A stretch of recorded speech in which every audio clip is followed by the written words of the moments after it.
Let's get you started with setting up your new Xclaim Wireless access points. Once you've got them connected to the network and downloaded the app for either iOS or Android, you can connect to the Xclaim Setup SSID that's being broadcast from each access point. It's just there temporarily to help you get configured, and once you push your first SSID, it will go away. Let's simply launch the Harmony app, and once you do this, you'll be prompted through a very short tutorial on getting you started.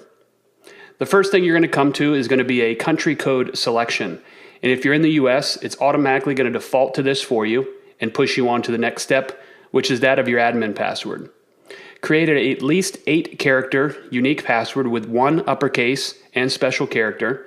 This is to get you into the app as well as pushing configurations to your access points. You can do a secured or open SSID. We're going to do open for this one here and call it Xclaim. And these are your only pieces of information that are actually required to get you initially configured. Go ahead and click on Finish once you're at the congratulations screen, and you'll be prompted to search for your access points. Go ahead and click on the Search for Access Points button, and this is going to do a network-wide discovery and try to locate each one of your Xclaim Wireless access points. Once you see some start coming back, this means it has discovered them and made them available for configuration. You can see here it's discovered 2, and it's showing me configure AP, which tells me it's not set up, an IP address, and the last 4 characters of the MAC address so you can easily recognize it.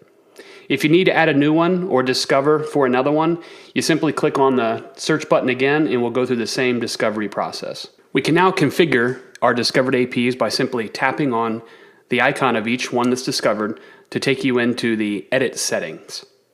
From here, I can give it a name. I'm going to call this one X1. You can give it a location as well. You'll see as you scroll down, the IP address, subnet, and gateway have been filled in through DHCP. If I want to make a manual channel selection, I simply select the appropriate radio and to take me into those options. If I select it and save it, it's going to apply those manual settings. If you scroll down to the very bottom, you can see that Xclaim SSID we created during the tutorial is here and available. I can simply click on it here.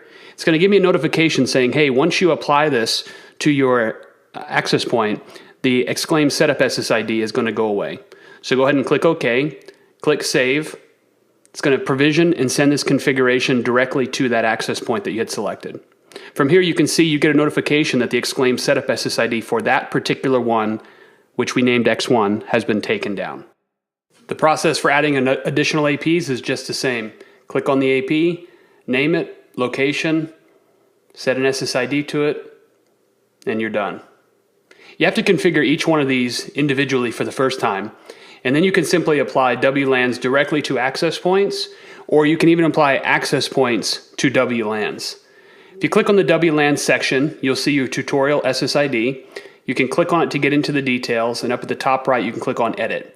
From here, you can see the name, the VLAN, encryption, and client isolation, as well as the option to add an access point directly to this WLAN. Click on it, you're going to get the same prompt warning you about your setup SSID. You can save it, which will push this configuration out. You'll also get a notification that you might have to reestablish connection in case you were connected to that SSID. Now that I've got 2 of my 3 access points configured and ready to go, I can actually get into statistics now and take a look at the stats dashboard. Click on that back arrow to take you into it. This screen is going to refresh automatically, so you don't have to do anything else. It's going to show you who's connected, bytes transmitted, packets transmitted, as well as real-time information on a per-client basis.